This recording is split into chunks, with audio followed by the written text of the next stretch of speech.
பொன்னியின் செல்வன் முதல் பாகம் புதுவெள்ளம் 23. அமுதனின் அன்னை. வேளக்கார வீரர் படை பெரிய கடைவீதியின் வழியாக போயிற்று. படையின் கடைசியில் சென்ற சில வீரர்கள் கடைத்தெருவில் சில திருவிளையாடல்களை புரிந்தார்கள். ஒருவன் ஒரு பட்சண கடையில் புகுந்து ஒரு கூடை நிறைய அதிரசத்தை எடுத்துக் கொண்டு வந்து மற்ற வீரர்களுக்கு விநியோகித்தான். பிறகு வெறும் கூடையை கடைக்காரனுடைய தலையிலே கவிழ்த்தபோது வீரர்களும் வீதியில் சென்றவர்களும் ஹஹா என்று இறைந்து சிரித்தார்கள். இன்னொரு வீரன் வழியில் எதிர்பட்ட ஒரு மூதாட்டியின் கையிலிருந்த பூக்கூடையை பிடுங்கினான். பூவையெல்லாம் வாரி இறைத்துக் கொண்டே பூமாரி பொழிகிறதடா என்றான். அவன் வாரி வீசிய பூக்களை பிடிக்க முயன்ற வீரர்கள் குதித்தும் சிரித்தும் கொம்மாளமடித்தார்கள். எதிரில் வந்த ஒரு மாட்டுவண்டியை இன்னொரு வீரன் நிறுத்தி மாட்டை வண்டியிலிருந்து போட்டு அவிழ்த்து விரட்டி அடித்தான். மாடு மிரண்டு மக்கள் கூட்டத்திடையே புகுந்து சிலரை தள்ளிக்கொண்டு ஓடியது. மீண்டும் ஒரே கோலாகலச் சிரிப்புத்தான். இதையெல்லாம் பார்த்து கொண்டிருந்த வந்தியத்தேவன், ஆகா, பழுவேட்டரையரின் வீரர்களைப் போல் இவர்களும் விளையாடுகிறார்கள். இவர்களுடைய விளையாட்டு மற்றவர்களுக்கு வினையாக இருக்கிறது. நல்ல வேளை இவர்களுடைய பார்வை நம்மீது விழாமல் ஒதுங்கி நின்றோம். இல்லாவிடில் ஒரு சண்டை ஏற்பட்டிருக்கும், வந்த காரியம் கெட்டுப்போயிருக்கும் என்று எண்ணிக்கொண்டான். ஆனால் ஒரே ஒரு வித்தியாசமும் அவனுக்கு புலனாயிற்று. வேளக்கார படை வீரர்களின் விளையாடல்களை இங்குள்ள ஜனங்கள் அவ்வளவாக வெறுக்கவில்லை. அவர்களுடைய கொம்மாளத்தில் ஜனங்களும் சேர்ந்து சிரித்து குதூகலித்தார்கள். அதை பற்றி கேட்கலாம் என்று திரும்பி பார்த்தபோது பூக்குடலைகளுடன் நின்ற சிறுவனை வந்தியத்தேவன் காணவில்லை. கூட்டத்திலும் கோலாகலத்திலும் அந்த வாலிபன் எங்கேயோ போய்விட்டான். ஒருவேளை அவனுடைய வேலையை பார்க்கப் போயிருக்கக்கூடும். வேளக்காரப்படை மாலையில் கோட்டையிலிருந்து வெளியேறிய பிறகு மற்ற யாரையும் உள்ளே விடுவதில்லை என்று வந்தியத்தேவன் அறிந்து கொண்டான். இரவு பகல் எந்த நேரத்திலும் கோட்டைக்குள் பிரவேசிக்கும் உரிமை பெற்றவர்கள் அரச குடும்பத்தைச் சேர்ந்தவர்களும் அமைச்சர்களும் தண்டநாயகர்களும்தான். பழுவேட்டரையரின் குடும்பத்தாருக்கும் அவ்வுரிமை உண்டு என்று வந்தியத்தேவன் தெரிந்து கொண்டான். எனவே இராத்திரியே கோட்டைக்குள் போக வேண்டும் என்ற உத்தேசம் அவனுக்கு மாறிவிட்டது. தன்னிடமிருந்த இலச்சினை மோதிரத்தை காட்டிச் சோதனை செய்ய வந்தியத்தேவன் விரும்பவில்லை. அதைவிட இரவு கோட்டைக்கு வெளியிலேயே தங்கி நகரை சுற்றி பார்த்துவிட்டு நாளை உதயத்துக்குப் பிறகு கோட்டைக்குள் செல்வதே நல்லது. இராத்திரியில் அப்படியே கோட்டைக்குள் பிரவேசித்தாலும் அரசரை தரிசித்து ஓலை கொடுப்பது இயலாத காரியமே அல்லவா? கோட்டை மதிலை சுற்றிலும் இருந்த வீதிகளின் வழியாக வந்தியத்தேவன் வேடிக்கை பார்த்து கொண்டே மெதுவாகச் சென்றான். அன்று பல காத தூரம் பிரயாணம் செய்திருந்த அவனுடைய குதிரை மிக களைத்திருந்தது. சீக்கிரத்தில் அதற்கு ஓய்வு கொடுக்க வேண்டியதுதான். இல்லாவிடில் நாளைக்கு அவசியம் ஏற்படும்போது இக்குதிரையினால் பயனில்லாமல் போய்விடும். வசதியாக தங்குவதற்கு ஓரிடம் விரைவில் கண்டுபிடித்தாக வேண்டும். தஞ்சைபுரி அப்போது புதிதாக பல்கி பெருகி பறந்து வளர்ந்து கொண்டிருந்த நகரம். அதிலும் அப்போது மாலை நேரம். நூற்றுக்கணக்கான வீதி விளக்குகள் ஏற்றப்பட்டு ஒளி வீசத் தொடங்கியிருந்தன. வீதிகளெல்லாம் ஜே ஜே என்று ஒரே ஜனக்கூட்டம். வெளியூர்களிலிருந்து பல அலுவல்களின் நிமித்தமாக வந்தவர்கள் அங்குமிங்கும் சென்று கொண்டிருந்தார்கள். அவர்களில் சோழ நாட்டு பட்டணங்களிலிருந்தும் கிராமங்களிலிருந்தும் வந்தவர்களும் இருந்தார்கள். புதிதாக சோழ சாம்ராஜ்யத்துக்கு உட்பட்டிருந்த நாடுகளிலிருந்து வந்தவர்களும் காணப்பட்டார்கள். பொருணை நதியிலிருந்து பாலாற்றங்கரை வரையிலும் கீழே கடற்கரையிலிருந்து மேற்கு கடற்கரை வரையிலும் பறந்திருந்த தேசங்களிலிருந்து தலைநகருக்கு பலர் வந்திருந்தார்கள். விந்திய மலைக்கு வடக்கேயிருந்து வந்தவர்களும் கடல் கடந்த நாடுகளிலிருந்து வந்தவர்களும் கூட சிலர் அம்மாநகரின் வீதிகளில் ஆங்காங்கே தோன்றினார்கள். ஆப்பம் அதிரசம் முதலிய தின்பண்டங்கள் விற்ற கடைகளில் மக்கள் மொய்ப்பது போல் மொய்த்து அப்பண்டங்களை வாங்கிக் கொண்டிருந்தார்கள். வாழைப்பழங்களும் வேறு பலவித கனிகளும் மலைமலையாக குவிந்து கிடந்தன. பூக்கடைகளை பற்றியோ சொல்ல வேண்டியதில்லை. முல்லையும் மல்லிகையும் திரு ஆத்தியும் செண்பகமும் புஷ்ப குன்றுகளைப் போல் காட்சி தந்தன. அந்த மலர்குன்றுகளைச் சுற்றி பெண்மணிகள் வண்டுகளைப் போல் ரீங்காரம் செய்து கொண்டு மொய்த்தார்கள். புஷ்பக் கடைகளினருகில் சென்றதும் வந்தியத்தேவன் அந்த பூக்கார வாலிபனை நினைத்து கொண்டான். அவனை மறுபடியும் பார்க்க கூடுமானால் எவ்வளவு சௌகரியமாயிருக்கும். இந்த நகரில் வசதியாக தங்குவதற்கு ஓரிடம் அவனை கேட்டு தெரிந்து கொள்ளலாமல்லவா? இப்படி எண்ணியபோதே சற்று தூரத்தில் அந்த வாலிபன் வந்து கொண்டிருப்பதை வந்தியத்தேவன் கண்டான். குதிரையிலிருந்து இறங்கி அவனை அணுகினான். தம்பி, பூக்குடலைகளில் ஒன்றையும் காணோமே, பூவெல்லாம் எங்கே, விற்றாகிவிட்டதா என்றான். விற்பதற்காக நான் பூ கொண்டு வரவில்லை, கோயில் பூஜைக்காக பூ கொண்டு வந்தேன். பூவை கொடுத்தாகி விட்டது, வீட்டுக்கு திரும்பி போகிறேன். எந்த கோயிலுக்கு நீ இந்த புஷ்ப கைங்கரியம் செய்கிறாய்? தளிக்குளத்தார் ஆலயம் என்று கேட்டதுண்டா? ஓகோ, தஞ்சை தளிக்குளத்தார் என்று கேள்விப்பட்டிருக்கிறேன். அந்த கோவில்தான் போலிருக்கிறது. பெரிய கோவிலா அது? இல்லை, சிறிய கோவில்தான். கொஞ்ச காலமாக இத்தஞ்சையில் துர்க்கையம்மன் கோவிலுக்கு தான் மகிமை அதிகம். அங்கேதான் பூஜை, பொங்கல், பலி, திருவிழா ஆர்ப்பாட்டங்கள் அதிகம். அரச குடும்பத்தாரும் பழுவேட்டரையர்களும் துர்கை அம்மன் கோவிலுக்குத்தான் அதிகமாக போகிறார்கள். தளிக்குளத்தார் கோவிலுக்கு அவ்வளவு மகிமை இல்லை. தரிசனம் செய்ய ஜனங்கள் அவ்வளவாக வருவதில்லை. நீ இந்த புஷ்ப கைங்கரியம் செய்து வருகிறாயே, இதற்காக ஏதேனும் சன்மானம் உண்டா? எங்கள் குடும்பத்துக்கு இதற்காக மானியம் இருக்கிறது. என் பாட்டனார் காலத்திலிருந்து கண்டராதித்த சக்கரவர்த்தி விட்ட நிபந்தம் உண்டு. தற்சமயம் நானும் என் தாயாரும் இந்த கைங்கரியத்தை செய்து வருகிறோம். தளிக்குளத்தார் கோயில் செங்கல் திருப்பணியா அல்லது கருங்கல் பணி செய்திருக்கிறார்களா என்று வல்லவரையன் கேட்டான். அவன் வருகின்ற வழியில் பல செங்கல் கோயில்களுக்கு கருங்கல் திருப்பணி நடந்து கொண்டிருப்பதை பார்த்திருந்தபடியால் இவ்விதம் கேட்டான். இப்போது செங்கல் கோயில்தான், கருங்கல் திருப்பணி விரைவில் தொடங்கும் என்று கேள்வி. இந்த திருப்பணியை உடனே நடத்த வேண்டும் என்று பழையாறை பெரிய பிராட்டியார் விரும்புகிறாராம். ஆனால் என்று அந்த வாலிபன் தயங்கி நிறுத்தினான். ஆனால் என்ன, பராபரியாக கேள்விப்பட்டதையெல்லாம் சொல்வதில் என்ன பயன்? பகலில் பக்கம் பார்த்து பேசு, இரவில் அதுவும் பேசாதே என்று சொல்ல கேட்டிருக்கிறேன். இதுவோ நாச்சந்தியம் கூடும் இடம், நம்மை சுற்றிலும் ஜனங்கள். இந்த மாதிரி இடத்திலே நின்று தான் தைரியமாக எந்த ரகசியமும் பேசலாம். இந்த பெருங்கூட்டத்திலும் இரைச்சலிலும் நம்முடைய பேச்சு யார் காதிலும் விழாது. பேசுவதற்கு ரகசியம் என்ன இருக்கிறது என்றான் அந்த வாலிபன் வந்தியத்தேவனை கொஞ்சம் சந்தேகத்துடன் பார்த்து.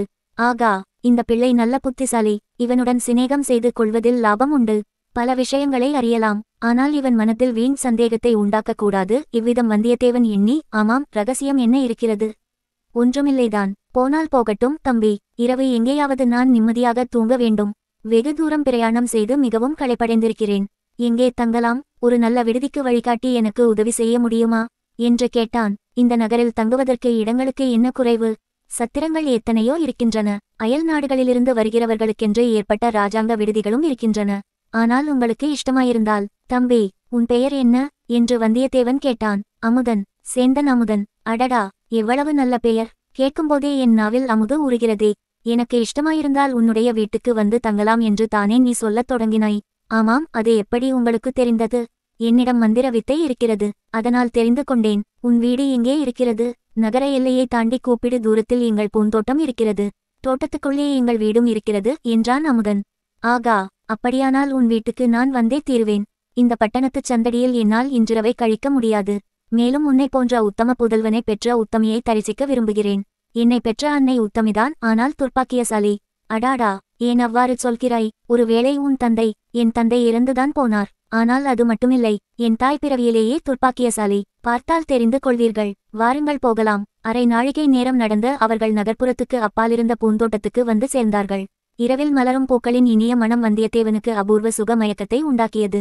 நகரத்தின் வீதிகளில் எழுந்த கோலாகல இரைச்சலும் சந்தடியும் அங்கே அவ்வளவாக கேட்கவில்லை.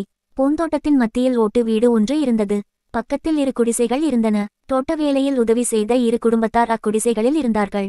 அவர்களில் ஒருவனை அமுதன் அழைத்து வந்தியத்தேவனுடைய குதிரைக்கு தீனி வைத்து மரத்தில் கட்டி வைக்கும்படி கூறினான். பிறகு வீட்டுக்குள் அழைத்துச் சென்றான். அமுதனுடைய தாயாரை பார்த்ததும் வந்தியத்தேவனுக்கு அவளுடைய துர்ப்பாக்கியம் இத்தகையது என்று தெரிந்துவிட்டது.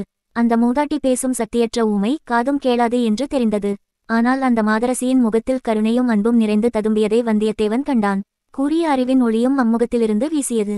பொதுவாக ஏதாவது ஒரு அங்கத்தில் ஊனமுள்ளவர்கள் மற்றபடி சிறந்த அறிவு கூர்மையுள்ளவர்களாக விளங்குவது சிருஷ்டி விசித்திரங்களில் ஒன்று அல்லவா? அமுதன் சில சமிக்ஞைகள் செய்ததும் அந்த மூதாட்டி வந்திருப்பவன் அயல் தேசத்திலிருந்து வந்த விருந்தாளி என்று தெரிந்து கொண்டாள். முகபாவத்தினாலேயே தன்னுடைய பரிவையும் வரவேற்பையும் தெரிவித்தாள். சற்று நேரத்துக்கெல்லாம் இலை போட்டு அந்த அம்மாள் உணவு பரிமாறினாள். முதலில் இடியாப்பமும் இனிப்பான தேங்காய்பாலும் வந்தன. அந்த மாதிரி இனிய பலகாரத்தை வந்தியத்தேவன் தன் வாழ்நாளில் அருந்தியதில்லை. 10-12 இடியாப்பமும் அரைப்படி தேங்காய்பாலும் சாப்பிட்டான். பிறகு புளிக்கறியும் சோளமா பணியாரமும் வந்தன. அவற்றையும் ஒரு கை பார்த்தான். அப்படியும் அவன் பசி அடங்கவில்லை. கடைசியாக கார்படி அரிசி சோறும் அரைப்படி தயிரும் நுங்கினான். பிறகுதான் அவன் இலையிலிருந்து எழுந்தான். சாப்பிடும்போதே சில விஷயங்களை அமுதனிடம் கேட்டு தெரிந்து கொண்டான். தஞ்சை கோட்டைக்குள்ளே அப்போது சுந்தர சோழ சக்கரவர்த்தியையும் அவருடைய அரண்மனை பரிவாரங்களையும் தவிர இன்னும் முக்கியமாக யார் யார் இருக்கிறார்கள் என்று விசாரித்தான். பெரிய பழுவேட்டரையர், சின்ன பழுவேட்டரையர் இவர்களின் மாளிகைகளும் பரிவாரங்களும் அங்கு இருந்தன. தன பொக்கிஷம், தானிய பண்டாரம் இரண்டும் கோட்டைக்குள் இருந்தபடியால் அவற்றை பரிபாலிக்கும் அதிகாரிகளும் கணக்கர்களும் இருந்தார்கள். சுந்தர சோழரின் அந்தரங்க நம்பிக்கைக்கும் அபிமானத்துக்கும் பாத்திரமான அநிருத்த பிரமராயர் என்னும் அமைச்சரும் திருமந்திர ஓலை நாயகரும் கோட்டைக்குள்ளே தான் வசித்தார்கள். மற்றும் சின்ன பழுவேட்டரையரின் தலைமையில் தஞ்சை கோட்டையை காவல் புரிந்த வீரர்களும் அவர்களுடைய குடும்பத்தாரும் அங்கேயே தங்கியிருந்தார்கள். பொன், வெள்ளி நகை வியாபாரிகளும் நவரத்தின வியாபாரிகளும் பொன்னாசாரிகளும் கோட்டைக்குள் இடம் அளிக்கப்பட்டிருந்தார்கள். பெரிய பழுவேட்டரையரின் கீழ் வரி விதிக்கும் வேலை பார்த்த நூற்றுக்கணக்கான அலுவலர்கள் இருந்தனர். துர்க்கையம்மன் கோயில் கோட்டைக்குள்ளேதான் ஒரு மூலையில் இருந்தது. கோவில் பூசாரிகளும் பணிவிடையாளரும் கணிகையரும் கோவிலுக்கு அருகில் குடியிருந்தார்கள்.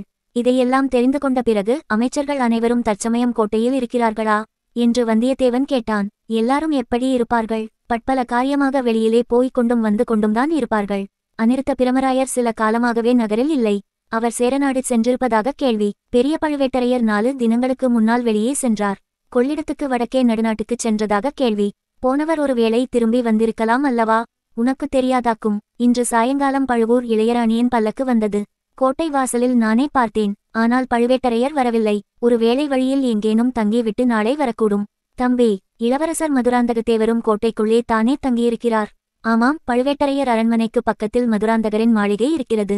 சின்ன பழுவேட்டரையரின் திருமகளை மணம்புரிந்த மருமகர் அல்லவா?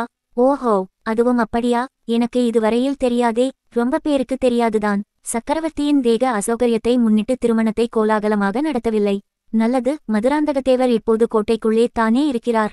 கோட்டைக்குள்ளேதான் இருக்க வேண்டும். ஆனால் மதுராந்தகத்தேவன் சாதாரணமாக வெளியில் வருவதில்லை. மக்கள் அவரை பார்க்க முடிகிறதும் இல்லை.